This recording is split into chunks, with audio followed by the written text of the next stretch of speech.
Hey friends, thanks for being here. Thanks for deciding to listen to the Diet Diaries today, whatever day it is that you listen to this. Whether it's like the day it comes out, which is going to be Monday, March 9th, or like 6 months later. Because what's cool about podcast episodes is they are like evergreen. They stay there forever. And it's so funny because the podcast is definitely growing, has been growing for a while, which is really cool, slowly but surely. And so a couple days a week, I'll get like massive download numbers for me, which is like in the hundreds, right? Where I'll see I have 100 or 200 downloads, and it means that someone new has found the podcast and has gone and downloaded like all of the existing episodes. And this is going to be episode 266. So sometimes it's hard to go way back. I started doing this in November of 2000, which is crazy. Anyway, I don't know where I'm going with this, but just to say thank you. I'm always just want to let you know how grateful I am that you are listening because there's a lot of podcasts, to say the least. There's a lot of things that take up our time, energy, and attention. So when you choose to listen to this, I never, ever take it for granted. So this is actually going to be a short and sweet one. To be honest, I had a couple topic ideas for today, but truthfully, they were all kind of like deeper, heavier stuff. And the time of day I'm recording this, the context of the day and what I've had going on, I just don't have like the energy to record an episode like that. I really wanted something like short and sweet. And I didn't have any like short and sweet topics, just kind of sitting there waiting for their day in the sun. So I just kind of came up with this on the fly. And as always, I'd love to hear your thoughts. And it's actually kind of a follow-up to last week's episode. So I'm excited about that. So if you've not listened to last week's episode, I would recommend it. It is a bit of a longer one, meaning it's like half an hour. You don't have to though. And what I wanted to do is I wanted to follow up on one of the specific skills I talked about last week, the NSS skill, nourishing, satisfying, satiating, and also kind of the jobs of foods, with a specific client story from last week that came up in a coaching call that is like spot on, dead on. It's kind of like a little mini case study from what I was talking about last week. And so I thought it'd be kind of cool to share that like in close proximity timing wise and really show you how this stuff comes to life for the women that I work with. So this is a brand new client. We have been working together. It's only been like 3 or 4 weeks. And on our first call together, she was talking about a lot of challenges with trigger foods, with overeating, with once I start, I can't stop. I get home in the afternoon, I'm looking for snacks, and then I just start going all in. A lot of struggles around baked goods, around crunchy things. Crunchy things are kind of like, that's like her taste profile. And really, really struggling around this. And it has played a role in recent weight gain, and she's not feeling great about it. And this is, I think, is also an interesting connection, like where if the way that you're eating is not working for you, or you know that what, why, and how you're eating there's an issue and you're gaining weight as a result, right? That's something that you want and need to look at, right? Where we like demonize weight loss and like, oh, like you can't love your body and want to lose weight, or you can only focus on your relationship with food and changing that. You can't impact weight loss. Like everyone wants everything to be like binary. It's just not that binary. There's certain things, yes, are few and far between, but this is not one of them. And so for this client, as we start to look at what, why, and how she's eating, that's going to impact her overall caloric intake. And the side effect, the byproduct of that is going to be weight loss, right? Weight loss is not our number one focus. It's not the thing that we are prioritizing, because we are prioritizing what, why, and how she's eating and working on skills around that so that there's much more of an alignment between how she's eating and what she's eating and how she actually wants to feel and why she's using food. And as a result of that, she's going to lose weight over time. That's a bit of a sidebar. So one of the first things I do with clients is I want to understand, what's your baseline? What are you eating right now? Give me like an average 1 or 2 weekdays. And if weekends are different, walk me through that. So as she walked me through her average weekday, immediately, there's things that she's eating that are kind of like ringing an alarm bell to me, that I know are very likely connected to some of the trigger food, snacking, overeating stuff that's happening in the afternoon and on the weekends. And one of the first things we started looking at was her lunch. And the lunch that she was eating was a yogurt bowl, which is inherently fine and great, but it was the types of things she was putting in it. She was eating fat-free Greek yogurt with really like nothing crunchy added. She was using honey to sweeten it. I would have to use a lot of honey to sweeten it because fat-free Greek yogurt is very, very tart. And the consistency, the texture is not very creamy because it has no fat in it. And she was often not even like having fruit in it. So sometimes it would just be like the yogurt with the honey and like maybe like a little bit of like random cereal or something around. And it was very much kind of like thrown together at the last minute. And this is a meal that she's eating frequently, that it works because she can pack it up. It's on the go. It works for her job. Lots of pros to this. And so we were talking about this and she was telling me, she's like, yeah, I don't really like it. Like, it's fine. Like, it's something to eat and it's quick and it's convenient and all these things, but like, I don't really like it. And so this is like looking at like the NSS, right? Nourishing, satisfying, satiating, right? She's getting some nutrition. She's getting a bunch of protein from the fat-free Greek yogurt, but it wasn't filling because a couple of hours later, she's telling me that she's looking for snacks. And it's definitely not satisfying because right off the bat, she's like, it's just okay. And I'm looking for snacks. I'm looking for sweets. I'm looking for all these things later on, right? So when we have issues, we want to backtrack and we want to look at all the things that's leading up to when that issue is happening and start to kind of like set the scene. Like, what is going on? What are all the different events that are happening, the situations, the circumstances, the feelings that are then playing a role in the behaviors that are happening around the time that's been identified as a problem? If we only look at that isolated problem, quote unquote, time, it's like you're never going to figure out what's going on. We have to look at the whole picture. We have to look at all the behaviors around food outside of that specific time frame, not just in that specific time frame, because that's only showing us a very teeny tiny piece of the story.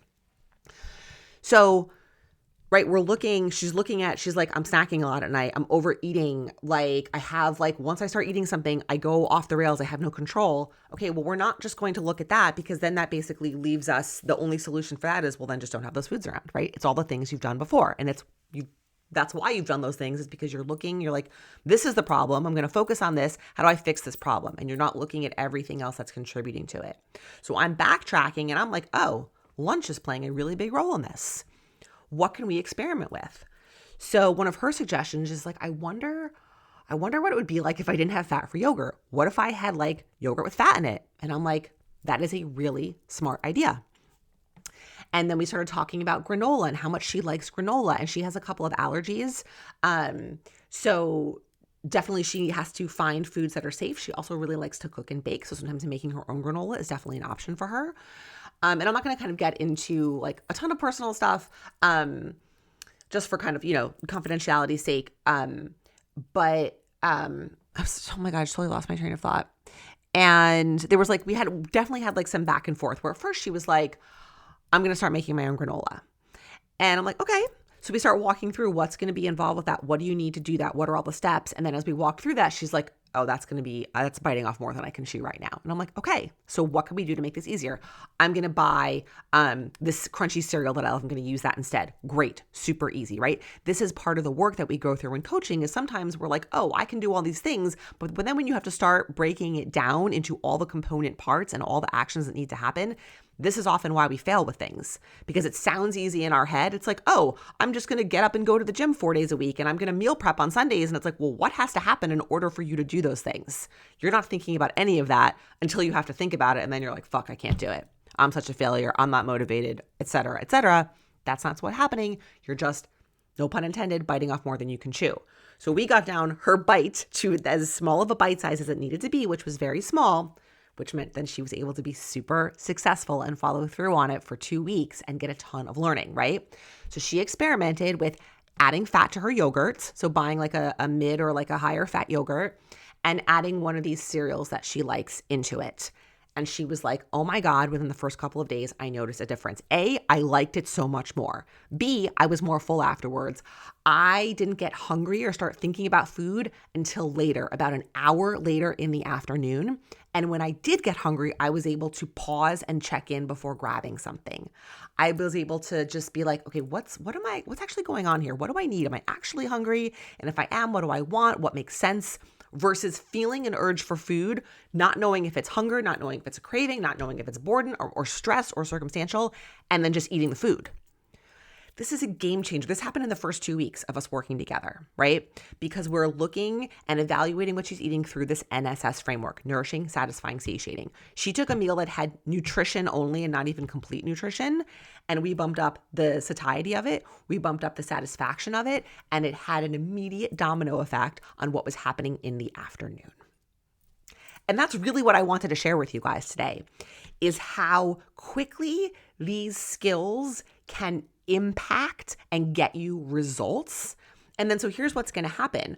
Because this meal is working harder for her and doing a much better job of what we needed to do, which is give her the nutrition that her body needs, keep her feeling full for 4+ hours and tasting really good, that over time already did start to decrease her snacking and her looking for food and kind of like some of that, like, I'm going to call it, wasn't necessarily mindless eating, because for her, like, she's aware that she's doing it, but she's doing it for reasons that are really kind of like not productive. It already is decreasing that. It's going to continue to decrease that over time. That's going to impact her overall food intake. That's going to impact her weight, her body composition. That's how that works. And yes, you may be thinking, oh, but she added more fat to her yogurt and she added more cereal. Yes, but when you add that stuff into a meal, you get a lot more bang for your buck. And the amount of calories that you're adding to a meal to make it more nourishing, satisfying, and satiating is, I'm going to go with 97% of the time, less than when you're snacking, because snacking is inherently not filling. You keep going back for more. It's hand to mouth. It's hyper palatable foods that are really easy to overeat. You're often doing it without structure, and we always eat more snacks than we do if we're being really thoughtful about our meals. So I wanted to kind of give you an example of this skill immediately in action with a client, and how I identify where we need to use them, and how clients, like, the process of coaching is driven by the clients, right? I wasn't like, oh, you should have a more fat in her yogurt. I can identify what's going on, but my role is not to immediately say, this is what you should do. My role is to walk you through the coaching process, which is very strategic and uses a lot of different skills, which I won't get into today, to help you connect dots and help you suggest and figure out what's going to work for you. So that it matches up with your life. And then you practice it. We experiment. What happens? How did this experiment work? What did we learn from it? Sometimes it works great, like this. Immediately, we got some great learning, and it also opened up some more questions around, okay, this definitely got me more time. It kept me fuller longer. I didn't think about food till later. And I was able to be a lot more thoughtful about what I was eating. But on some days, I did still eat something, and I felt like maybe I didn't need to. And if I'm actually hungry, what do I then need to eat to fill that hunger? Versus, this is jobs of foods, right? If I'm truly hungry, what food is going to do the job of filling hunger? Versus if I'm truly hungry and I'm grabbing a cookie or a muffin, those foods are not designed to do that job. And then that's going to set me up for more overeating, right? So she's immediately getting an outcome from practicing this skill. Was making a different point and I lost my train of thought. But I just wanted to share this kind of like almost semi-real time, right? I released that podcast last Monday. I met with this client on Thursday. So just like 3 or 4 days ago. And it was that was her first 2 weeks of coaching. How quickly some of this stuff can take shape. And really just what I was saying before is how it's really driven by her, right? So we did this experiment, what worked, what didn't, and now we evolved. What are we practicing this week? Which is bringing in more of the jobs of foods, okay? When I have this breakfast, this lunch bowl, right? Continuing to pay attention, how much am I enjoying it? How much time is it getting me? When I start to think about food the next time, how much time has passed? And am I truly hungry? And how do I know I'm hungry? Well, I'm going to compare what I'm feeling now to how I feel when I have that yogurt bowl, when I know, like, I'm very confident that that is true hunger. I'm going to use that as a benchmark so that when I feel this urge to eat in the afternoon, it's like, well, am I truly hungry? How does it feel compared to lunchtime? Or is there some other urge that's causing me to want to eat? But the fact that she even has the capacity to pay attention to that and notice that stuff, which is then going to impact her behaviors and how much food she's intaking, is a direct result of this NSS skill and the way we were able to use it to modify her lunch. So I thought this was like kind of a fun, cool thing to talk about. Nice short episode. I'm going to wrap it up. If you've got questions, let me know. And I'll be back next week.